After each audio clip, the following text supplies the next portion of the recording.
C'est malin. Tu peux manger mon pantalon. Tu sais que je suis pas comestible. Bah oui. C'est un lieu où les animaux trouvent calme, sérénité et amour. Voilà, t'es vraiment gros.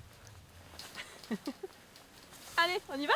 Il y a 2 ans, Anne-Sophie et Christophe ont ouvert ce refuge, une dernière demeure pour des animaux blessés, abandonnés ou malmenés par la vie. Mimi, on l'a récupérée puisque forcément, quand elle est arrivée aux abattoirs, elle était trop grasse. Il l'avait trop forcée à manger et du coup, écartée de la chaîne alimentaire, donc pas destinée aux saucissons.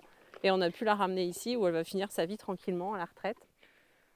Oh yo yo, c'est dur les dents, mamie! On a beaucoup d'histoires, on a beaucoup tout ce qui est chevaux en fait. Ce sont des animaux qui ont une vie en centre équestre et qui malheureusement, arrivé à un moment, ne sont plus assez productifs pour les centres équestres.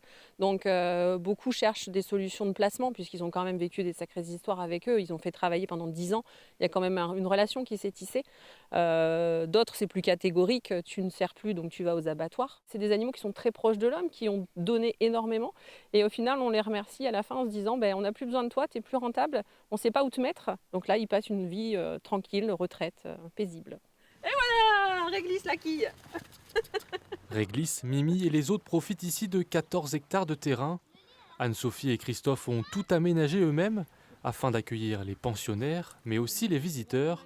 Ce sont eux qui font vivre le refuge. Il n'y a aucun bénéfice. Tous les entrées d'argent qu'on pourrait faire avec les entrées, les gens quand ils viennent visiter en fait, payent un droit d'entrée qui est de 5 € en fait, pour passer la journée. Ça leur donne accès à toute la ferme, à toutes les activités qu'on a développées ici. Ensuite, ils peuvent adhérer à l'association. Là, on demande une cotisation de 15 € à l'année. Et ils peuvent également avoir un coup de cœur en visitant la ferme sur un animal et devenir parrain et marraine. Donc ils tissent une relation privilégiée avec l'animal et on leur demande de temps en temps d'apporter le petit plus qui fait que l'animal est gâté et choyé encore plus, quoi. Les fonds servent en grande partie à nourrir et soigner tout ce petit monde qui écoule ses derniers jours heureux au beau milieu de la campagne.